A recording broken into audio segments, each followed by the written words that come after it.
Nothing is as incomprehensible as the human heart. When love beckons to you, follow. Though the ways of love are hard and steep, and when love's wings enfold you, yield. Though the sword hidden among the pinions may wound you, and when love speaks to you, believe what you hear. Though the voice may shatter your dreams as the north wind lays waste the garden. For even as love crowns you, so shall love crucify you. Even as love is your growth, so is love your pruning.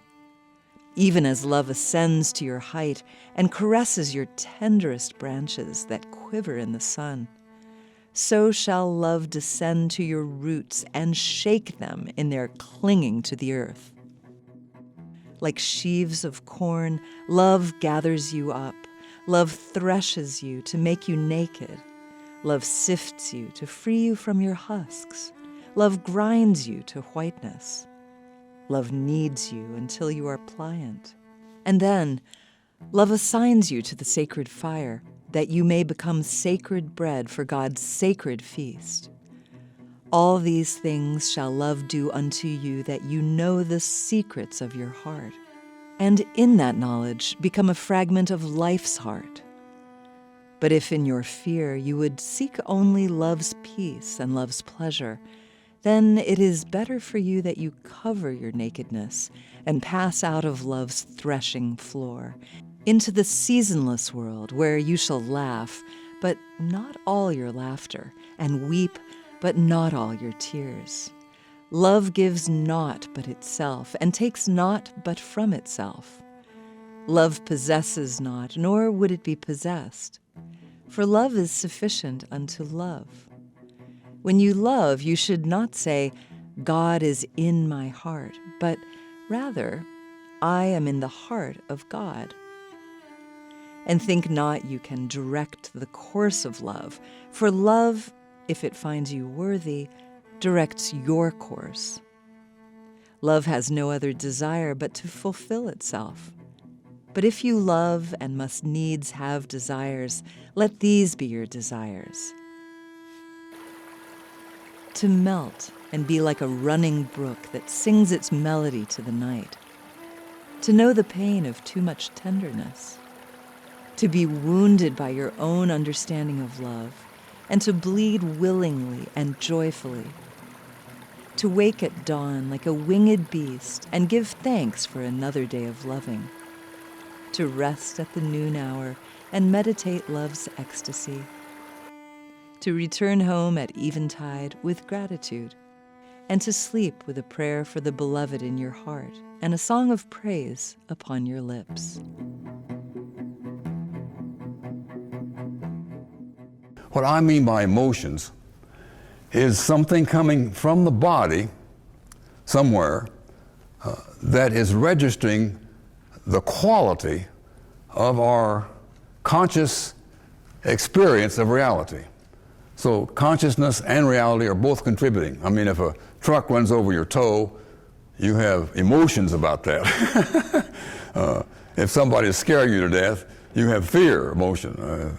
If there's some challenges, you have angry emotion. But so all your emotions are registering your reality as confronting you, and also whoever you are. If you're this kind of person and reality is challenging that kind of person, you have an emotion that is both telling you who you are and what you're facing.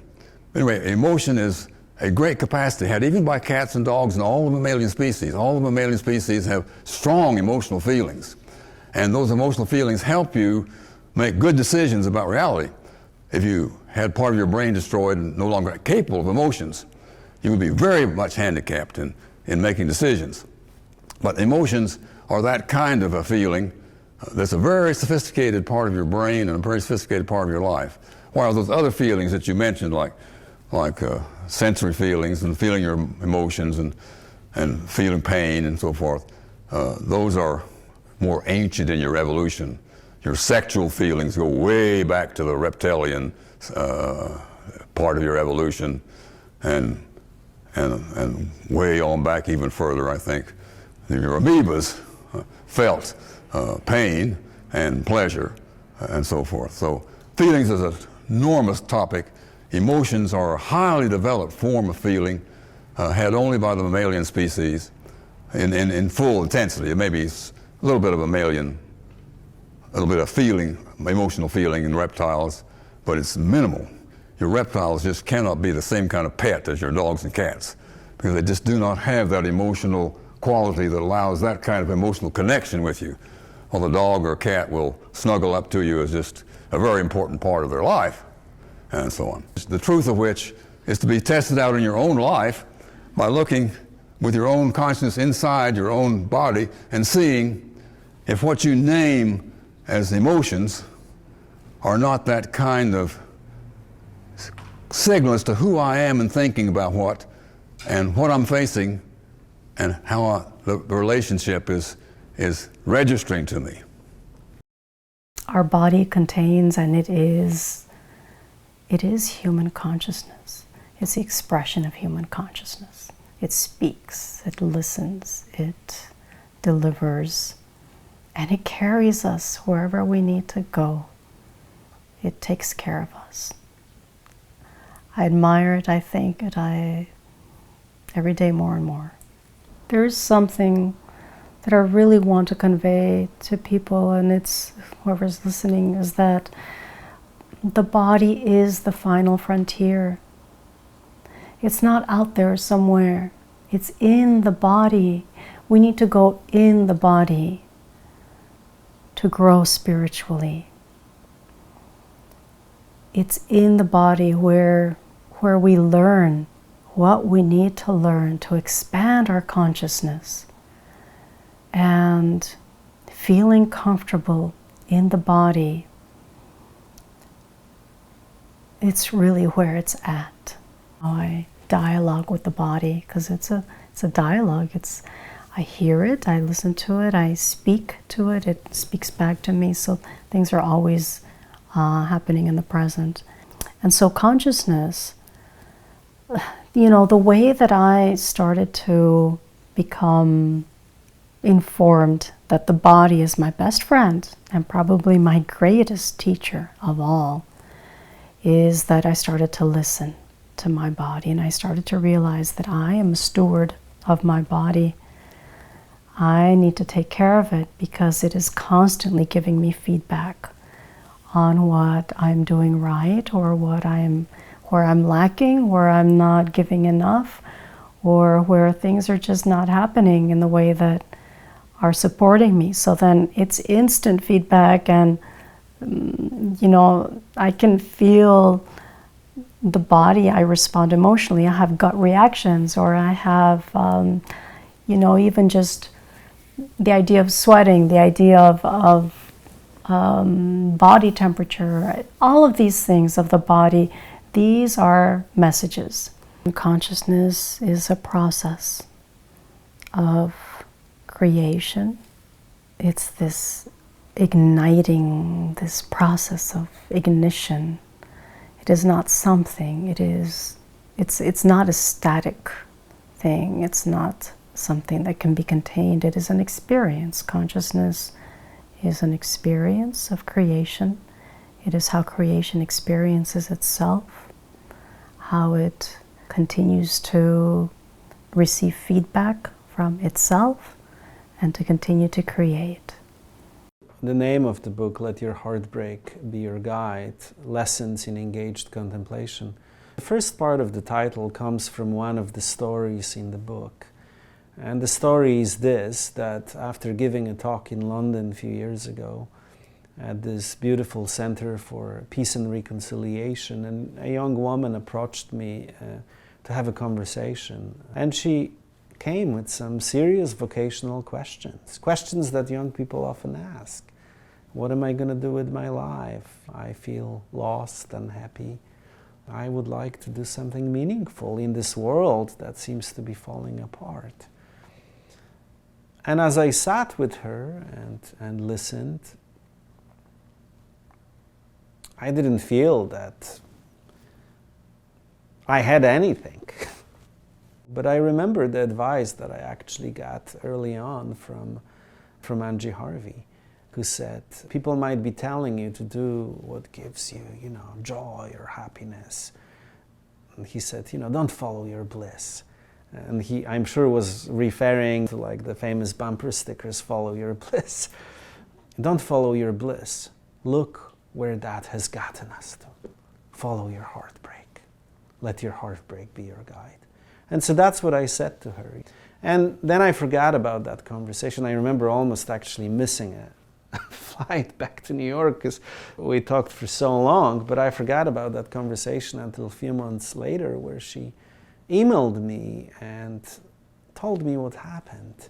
She said that she sat with that question, what breaks your heart, for a long time, and that produced quite a bit of frustration for her. And then one day in her process, she turned on the TV, and so all these Syrian refugees arriving on the island of Lesbos, that was the time.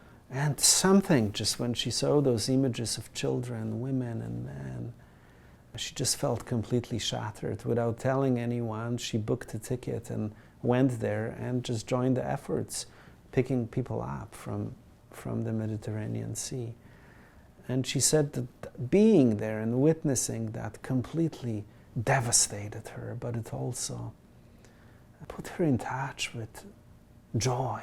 Not the kind of joy that can't stand anything difficult, but the kind of joy that survives even when your heart is breaking, because you're in touch with so much pain, so much suffering. That's the title of the book, and in the book, the reflections that I offer there include stories, some scriptural interpretations, some practices about how to follow our heartbreaks. In a world where, look at all the shootings that are happening, look at all the systemic racism, look at the ecological devastation and people wanting to spend more money on military and weapons and all the nonsense. It's hard to walk out of the house in the morning and not feel shattered when we look around. And so this book is really a response to that, how to live with that in a way where we can be invited to understand that every time we feel that, we are actually in touch with a bigger heartbreak, with the heartbreak of God. And that our wounds are sacred wounds that are held with so much love by the divine, and that we need to respond to that. In terms of the heart itself, the heart is the center, our spiritual center. That place deep within, where there is a sacred chapel there and an altar. And that's where we go to connect with the divine.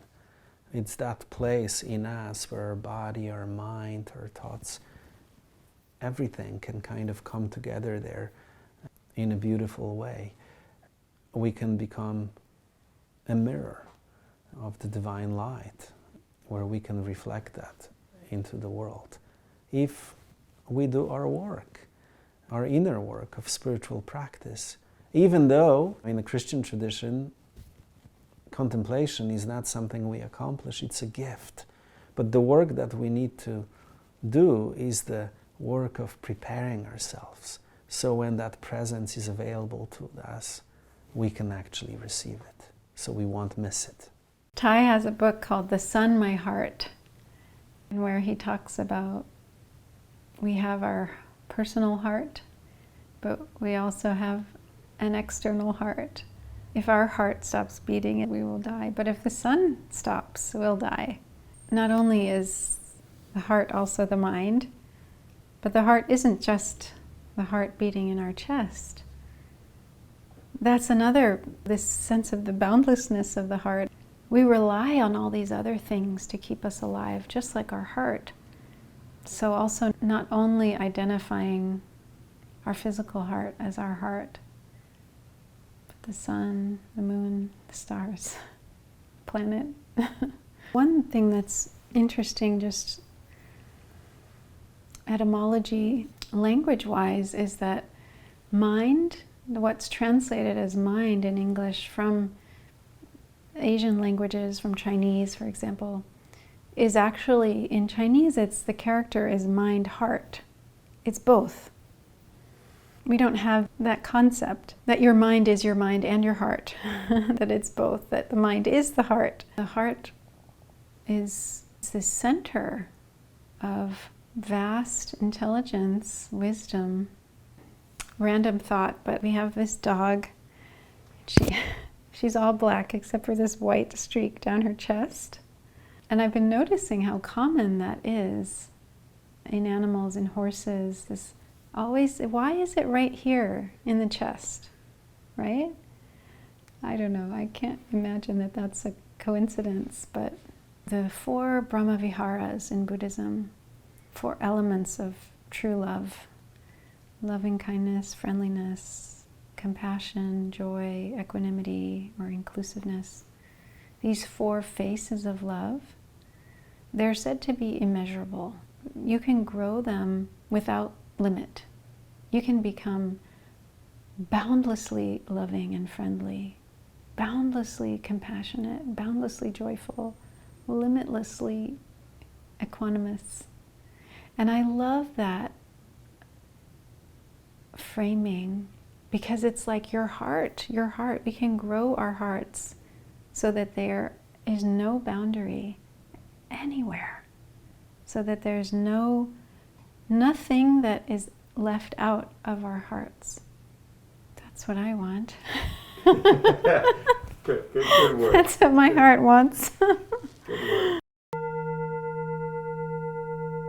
In resting in God as the term of Lectio Divina, one is no longer doing anything except resting in the fruit of the labors we've been through, or of the other acts we exercised in reading, responding, and reflecting.